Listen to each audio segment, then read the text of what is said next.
चलिए इसमें लिखिए in crystal field theory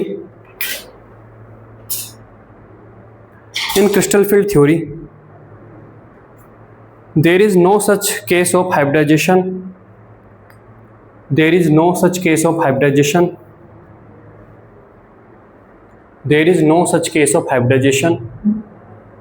and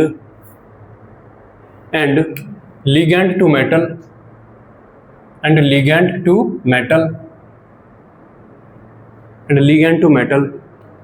ligand arrow metal ऐसे ligand to metal coordinate bond full stop. crystal field theory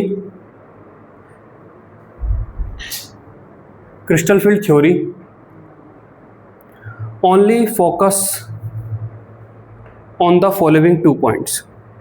only focus on the following 2 points.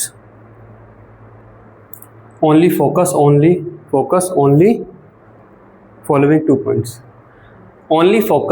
following 2 points. केवल 2 point हैं इसमें. पहला point ये बोलता है कि मान लो यहाँ पर मेटल है और मेटल पर आपका कोई चार्ज है, मान लो कि यहाँ पर +1 का चार्ज है, उसके साथ जो लीगेंड है जैसे कि आपका Cl- है, तो मेटल और लीगेंड के बीच में pure electrostatic force of attraction है. अब यहाँ पर हम कहें कि अगर H2O टाइप का लीगेंड है तो उस पर तो चार्ज नहीं है, तो H2O NH3 जो भी ये लीगेंड ये पोलराइज हो सकते हैं, है ना. ये पोलराइज होकर मान लो यहाँ पर M+ है तो पोलराइज होकर यहाँ पर O इसकी साइड में रहेगा, यहाँ पर Δ+ होता है, यहाँ पर Δ- हो जाता है, तो again electrostatic force of attraction हो जाएगा, है ना. तो लीगेंड या तो एनायन है ही या फिर वो क्या है आपका पोलराइज हो जाता है. पोलराइज होने के बाद उसमें डाइपोल बन जाता है. तो अगेन मेटल और लीगेंड के बीच में pure electrostatic force of attraction, ये पहला पॉइंट है. ठीक है, लिखिए इसमें it assumes that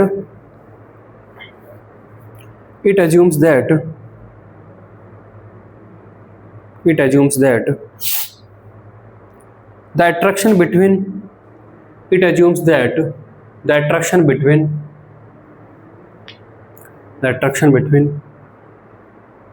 central metal ion and ligand is purely electrostatic.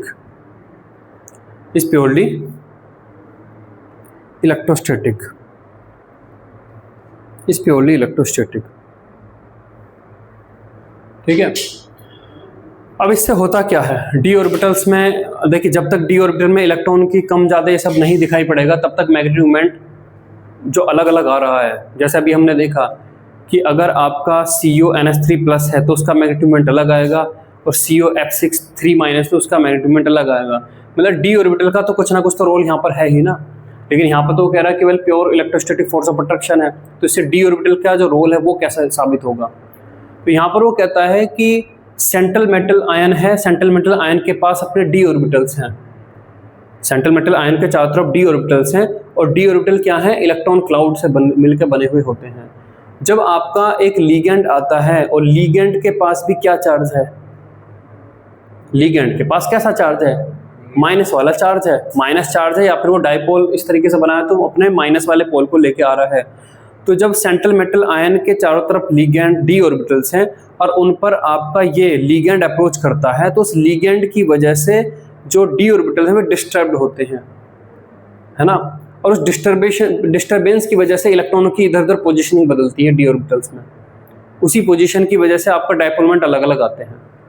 मतलब सेंट्रल मेटल आयन और लीगेंड के बीच में प्यार है, वो उसके पास आते हैं और उसके पास आने से इस चक्कर में पिसता कौन है, डी ऑर्बिटल पिस जाते हैं. और डी ऑर्बिटल में अदला बदली ये सब चलती है और उसी के बेस पर सारी ये कहानी बनती है. ठीक है, लिखिए सेकंड पॉइंट है, when ligand surround the central metal ion, हाँ, when ligand surround the central metal ion,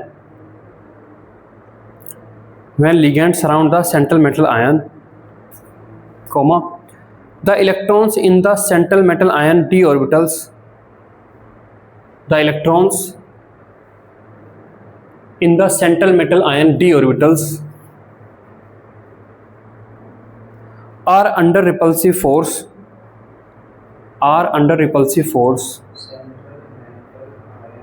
central metal ion d orbitals are under repulsive force from these ligands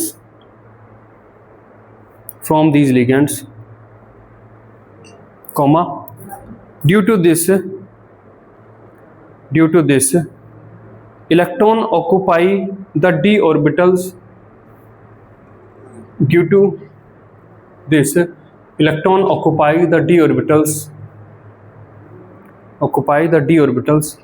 from the furthest away from the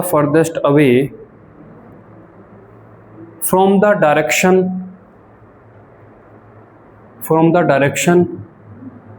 of approach of ligand,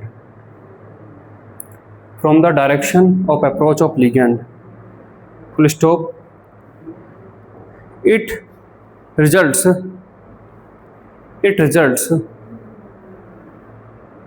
splitting of d orbitals.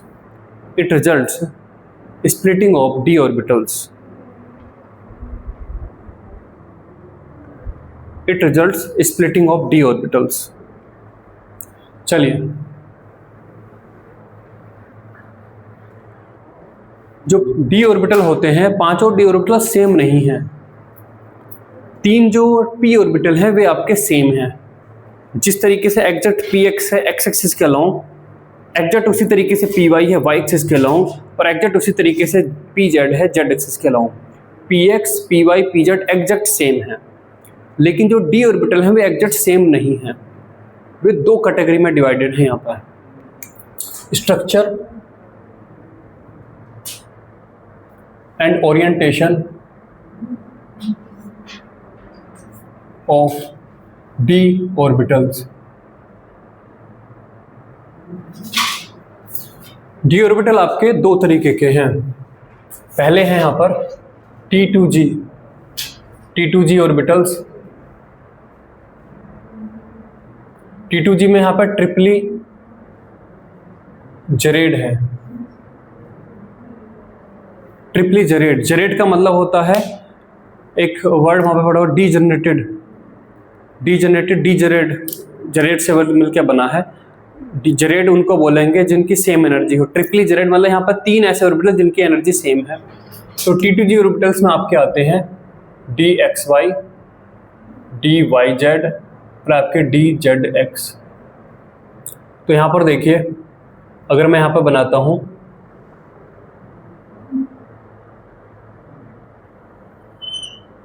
ये आपके मान लो x axis है और ये आपकी y axis है, और मैं अगर यहाँ पे बनाता हूँ 3dxy, तो 3dxy के जो चारों लोब हैं वे कहाँ पर होंगे। 3dxy जो ऑर्बिटल होता है उसके लोब किस जगह पे पोजीशन होते हैं xy एक्सिस में? अगर हम बनाए तो एक्सिस के अलोंग या एक्सिस के बीच में? 3dxy नहीं, ऐसे एक्सिस के बीच में। यहाँ पर आपका क्या होगा, यहाँ पर आपका न्यूक्लियस है ना, और 3dxy में एक लोब आपकी ऐसा होगी, ये एक लोब आपकी ऐसा होगी, एक लोब आपकी ऐसा होगी, और एक लोब आपकी ऐसा होगी। ये आपका होगा 3dxy ऑर्बिटल। मतलब जो लोब्स हैं वे एक्सिस के बीच में लाई कर रही हैं। अगला देखिए, ये आपका y एक्सिस है और ये आपका क्या है, ये आपका z एक्सिस है। यहाँ पर आपका क्या है, यहाँ पर आपका एटम का न्यूक्लियस है। तो ये आपके, अगर मैं यहाँ पे बनाता हूँ 3dyz, तो yz में एक लोब आपकी ऐसा होगी, एक लोब आपकी ऐसे होगी, एक लोब आपकी ऐसा होगी, और एक लोब आपकी ऐसा होगी। यह है आपका 3dyz।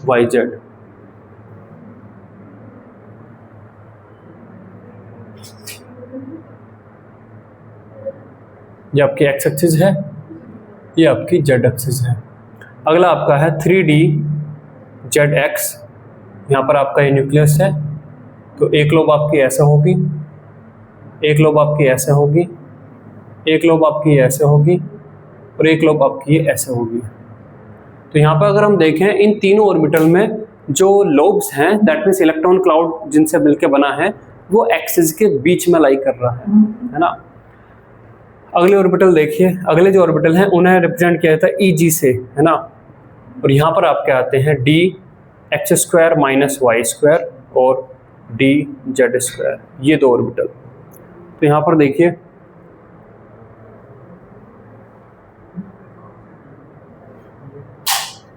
ये आपका x एक्सिस है, ये आपका y एक्सिस है। तो 3D x² - y² को अगर मैं बनाएं तो यहाँ पर आपका ये न्यूक्लियस है।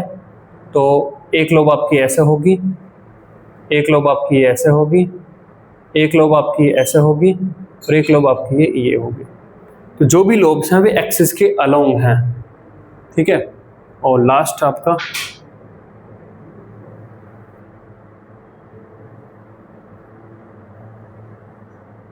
ये आपका x है, ये आपका y है और ये आपका है z। यहाँ पर आपका ये एटम का ये न्यूक्लियस है। तो इसकी एक लोब ये ऐसे होगी, एक लोब आपकी ऐसे होगी और यहाँ पर आपकी ये एक ये रिंग होगी, है ना। एक ये डोनट शेप की आपके पास ये रिंग है।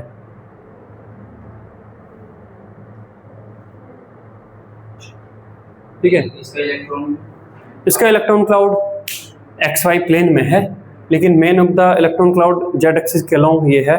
तो ये आपका है 3D। हाँ, ये किससे बनी है? ये भी इलेक्ट्रॉन क्लाउड से ही मिलकर बनी हुई है। और यहाँ पे इसके कोनों पे भी गुब्बारों के कोनों पे गुब्बारे नहीं, लोब्स हैं। हाँ, लोब्स ही तो। हाँ, लोब्स के किनारा को मतलब किनारे ये इस पे ये यहीं पे तो होते हैं इलेक्ट्रॉन्स। देखिए, पहली बात तो ये कोई एनक्लोज्ड बाउंड्री नहीं है। बाउंड्री हमने इसलिए बना दी है, वो तो एक्चुअली में अगर आप देखें तो मान लो ये जो लोब्स आप बना रहे हो ये ऐसा नहीं है। ये एक तरीके से डॉट्स की प्लॉटिंग है, ये है ना, ऐसे प्लॉटिंग है। ये जहाँ पर इलेक्ट्रॉन क्लाउड ज़्यादा है वहाँ पर ज़्यादा डॉट प्लॉट की हुई हैं। अब बार बार कोई नहीं ना ऐसे बना है तो हम इसे ऐसे बना देते हैं। चीज़ों की समझ तो फिर भी पूरे में इलेक्ट्रॉन की वो होती है। इस पूरे में जो जिसमें एनक्लोज करते हैं उस एनक्लोज सरफेस में 90 to 95% सारा इलेक्ट्रॉन क्लाउड उसमें होगा, ऐसा बोलता हूँ। सर, सारी इलेक्ट्रॉन डेंसिटी इनके ऊपर होती है। कहाँ? इनके अंदर ही, पर ऊपर वाली सारी यहाँ पे बोला ही है।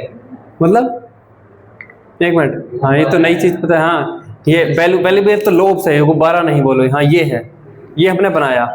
ये थ्री डायमेंशन का एक शेप है ये। हाँ, इसमें ये जो ऊपर फूला हुआ पार्ट है, ये ऊपर वाला कौन सा फूला हुआ? ये ये यहाँ पे होता है इलेक्ट्रॉन डेंसिटी, नीचे तो नॉट होती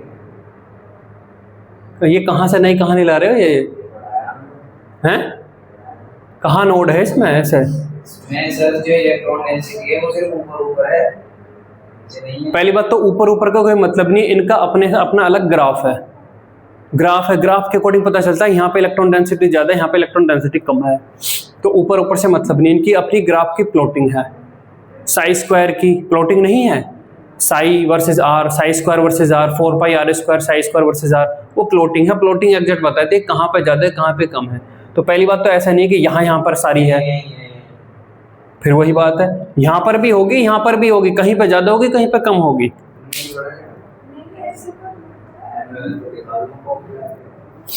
वो भी दिखा देना। प्लॉटिंग पहली बात तो ऐसा कुछ नहीं है।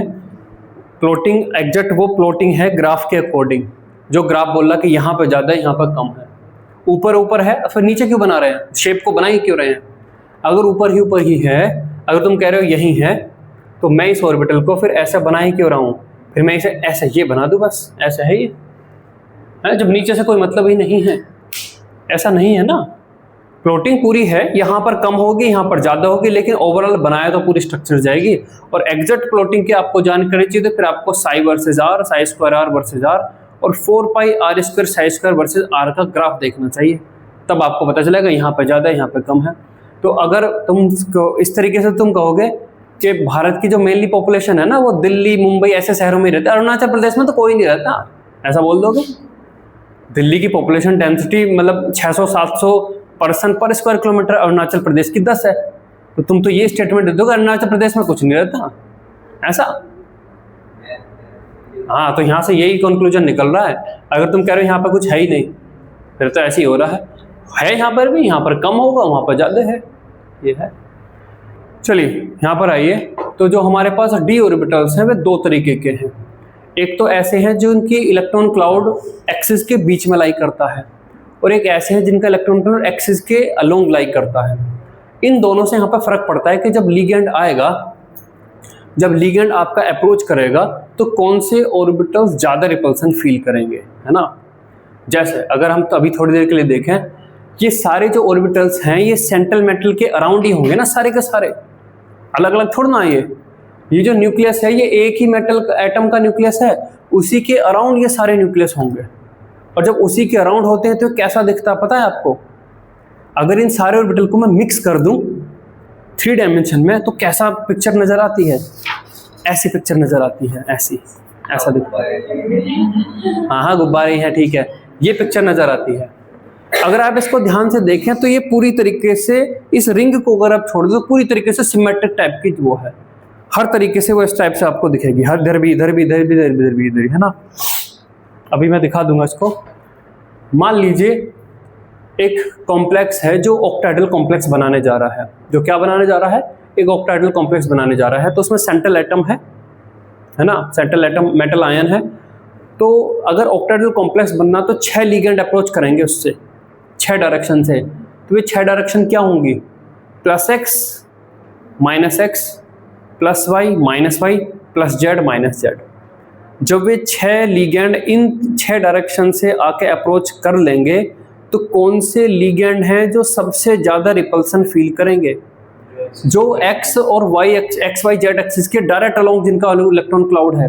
दैट मीन्स ये लोब, ये ऑर्बिटल है जो ज़्यादा रिपल्सन फील करेगा, ये ऑर्बिटल है जो ज़्यादा रिपल्सन फील करेगा, और ये तीनों ऑर्बिटल कम रिपल्सन फील करेंगे क्योंकि ये डायरेक्ट अप्रोच पर नहीं है।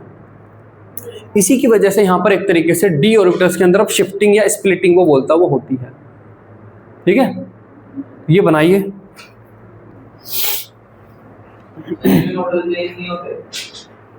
कहाँ? इसमें नोडल प्लेन नहीं है, ये है नोडल प्लेन, ये रहा नोडल प्लेन और ये रहा नोडल प्लेन। इसमें नोडल प्लेन नहीं, इसमें नोडल कोन है।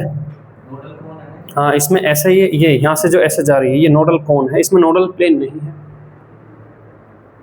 ठीक है, ये बनाइए।